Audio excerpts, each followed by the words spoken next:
पूरा का पूरा पाकिस्तान आज बगावत की आग में झुलस रहा है। मुनीर के मुल्क में तबाही के काले बादल मंडरा रहे हैं। एक तरफ बलूचिस्तान और दूसरी तरफ पीओजेके की आवाम पाकिस्तान सरकार और मुनीर की हैवान ब्रिगेड के खिलाफ उठ खड़ी हुई है। जिंडा लैंड में हालात इस कदर खराब हो चुके हैं कि आटा, दाल और पानी की कीमत बारूद से ज्यादा हो चुकी है। पीओजेके में मुनीर इतना बेरहमी पर उतर आया है कि जो आवाम रोटी की मांग कर रही है, अपने हक की लड़ाई लड़ रही है, उन पर मुनीर की ब्रिगेड गोलियां दाग रही है। दरअसल पाकिस्तान के कब्जे वाले कश्मीर में इन दिनों मुनीर का जुल्म सितम चरम पर है।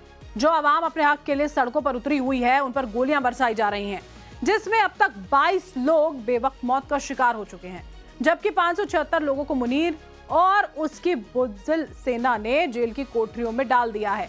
लेकिन फिर भी भूख और पानी की कमी से हलकान आवाम पीछे हटने को तैयार नहीं है और पाकिस्तानी हुक्मरानों को अब फिर से मुल्क के टूटने का खतरा जो है वो लगने लगा है। अनाज, दवाओं से भरी गाड़ियों को बॉर्डर पर रोक लिया जा रहा है। हालात इस तरह के हैं कि लोगों को गटर के पानी से अपनी जरूरतें पूरी करनी पड़ रही हैं। बेबस पीओजेके की कौम अब भारत से भी गुहार लगा रही है कि भारत पाकिस्तान के खिलाफ एक्शन ले। तो चलिए आज इन्हीं अहम पहलुओं पर करेंगे विश्लेषण। साथ ही आपको बताएंगे कि मुनीर पीओजेके के लोगों के साथ किस कदर बेरहमी पर उतर आया है। देखिए, आगे बढ़ने से पहले आपको कुछ तस्वीरें दिखाते हैं। वो तस्वीरें जो बयान कर रही हैं कि किस कदर पाकिस्तान के कब्जे वाले कश्मीर में आवाम गुस्से में है। तस्वीरें आपको दिखाएंगे। लाखों लोग मुनीर एंड कंपनी जो है उसके खिलाफ उठ खड़े हुए हैं। रात के वक्त भी पाकिस्तान और उसके हुक्मरानों के खिलाफ बगावती आवाजें बुलंद की जा रही हैं। पूरा का पूरा पीओजेके इस वक्त सड़कों पर है और अपने हक की लड़ाई के लिए मरने मारने पर आमादा है। एक और तस्वीर आपको दिखाते हैं जो कि रावलकोट की बताई जा रही है। हजारों की संख्या में पीओजेके की महिलाएं सड़कों पर उतरी, पाकिस्तान के खिलाफ जंग का ऐलान करती हुई सुनाई दी। जबरदस्त आजादी के नारे भी लग रहे हैं। अब दिखाते हैं एक और तस्वीर, ये तीसरी तस्वीर, इसे देखिए। पीओजेके के झंडे लिए महिलाएं पैदल मार्च कर रही हैं। इस वक्त ऐसी तस्वीरें पाकिस्तान में बेहद आम है। जगह जगह, मोहल्ले मोहल्ले में मुनीर और मुल्क के हुक्मरानों के खिलाफ रैलियां, पैदल मार्च, प्रोटेस्ट हो रहे हैं। जगह जगह पाकिस्तान के खिलाफ जबरदस्त नारेबाजी की जा रही है। और देखिए, पूरा पाकिस्तान इस वक्त पानी की भारी कमी से जूझ रहा है। इसके बाद अब मुनीर इस कदर हैवानियत पर उतर आया है कि पीओजेके की आवाम पानी की बूंद बूंद के लिए मोहताज हो रही है। हालात इस कदर भयावह हैं कि लोगों को अब गटर के पानी से अपनी जरूरतें पूरी करनी पड़ रही हैं। और अभी तो रुकिए, मुनीर के काले कारनामों की तस्वीरें और भी हैं। दरअसल अब पाकिस्तान के कब्जे वाले कश्मीर यानी कि पीओजेके में विरोध की आवाज दबाने के लिए पाकिस्तान का कायर और डरपोक फील्ड मार्शल मुनीर हैवानियत की सारी हदों को पार कर रहा है। घर में घिर चुकी मुनीर की सेना जब पिट चुकी है, उसे खदेड़ा जा चुका है, तब फील्ड मार्शल इस कदर बौखला गया है कि बल प्रयोग और गोली चलाने के बाद अब खाने पीने की चीजें, ईंधन, दवाइयों की सप्लाई तक रोकी जा रही है। पाकिस्तान के कब्जे वाले कश्मीर में ये कोई पहली बार नहीं है जब पाकिस्तान की सरकार और हैवान सेना के जुल्म के खिलाफ बेबस आवाम ने बगावती आवाजें बुलंद की हैं। बल्कि इससे पहले भी कई बार पाकिस्तान अधिकृत कश्मीर में आजादी के नारे लगे। भूख प्यास से बेहाल आवाम कई बार अपने हक की लड़ाई लड़ने के लिए सड़कों पर उतरी, लेकिन मुनीर की जल्लाद सेना ने हर बार बारूद के दम पर यह आवाजें दबा दी। आप समझिए, जरा याद कीजिए, मई 2024 का पीओजेके आंदोलन जो जेएएसी के नेतृत्व में हुआ था, जो मुख्य रूप से गेहूं, आटे की बढ़ती कीमतों, बिजली बिलों में भारी बढ़ोतरी, सब्सिडी की कमी के खिलाफ था। प्रदर्शनकारी 8 मई 2024 से लगभग 6 दिनों तक हड़तालों, शटर डाउन और जो व्हीकल हैं उसके जैम का ऐलान करते रहे। ये आंदोलन मुजफ्फराबाद, कोटली, रावलकोट समेत कई इलाकों तक फैला। इस दौरान मुजफ्फराबाद में रेंजर्स और पुलिस के साथ प्रदर्शनकारियों की हिंसक झड़पें भी हुई, जिसमें आंसू गैस, फायरिंग का इस्तेमाल किया गया। इसका नतीजा यह हुआ कि आधिकारिक आंकड़ों और रिपोर्ट्स के मुताबिक कम से कम 3 प्रदर्शनकारी मारे गए। साथ ही एक पुलिस अधिकारी की भी मौत हो गई और दर्जनों पुलिसकर्मी जख्मी हुए।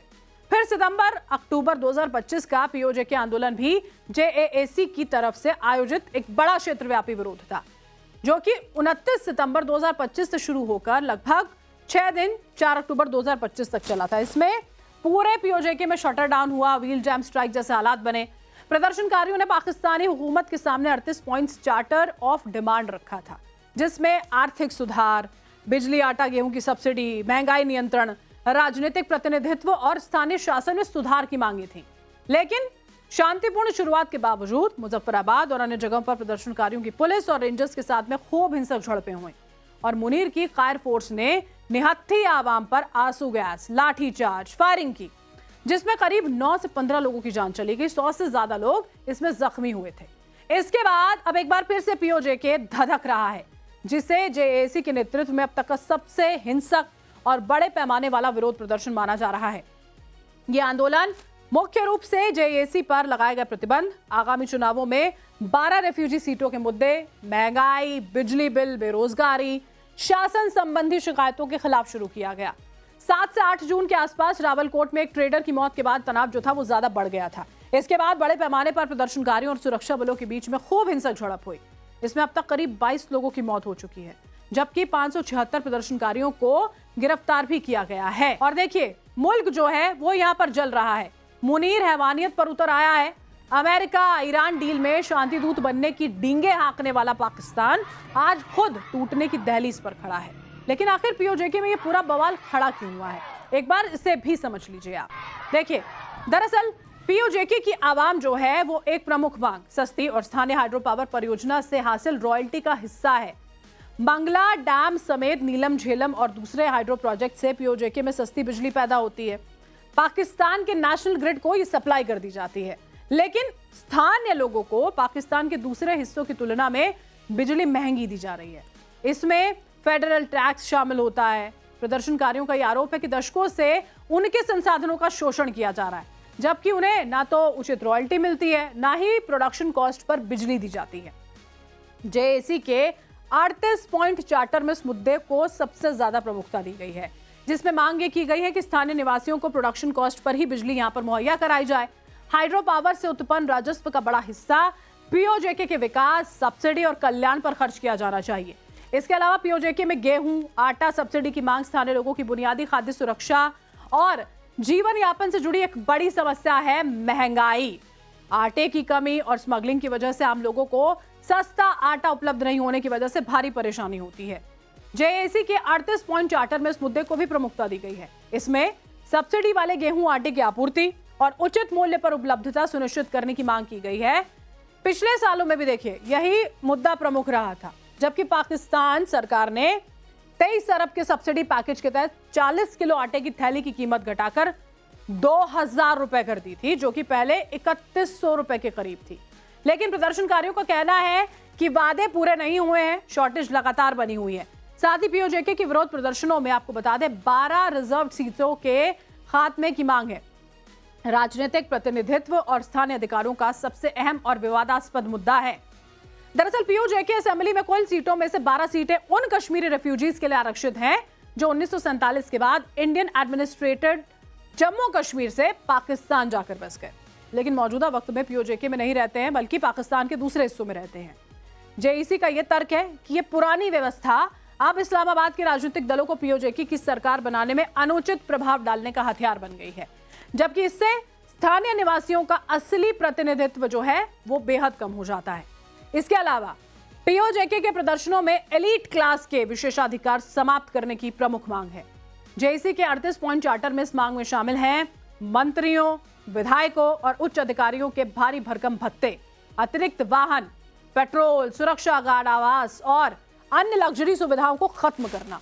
लोगों का आरोप है कि जब आम आदमी बिजली, आटा और महंगाई की मार झेल रहे हैं, शासक वर्ग सरकारी खर्च पर राजसी जीवन जी रहा है। साथ ही प्रदर्शनकारी अनावश्यक सरकारी खर्च कम करने और भ्रष्टाचार की जांच कराने की मांग जो है उसे लगातार उठा रहे हैं।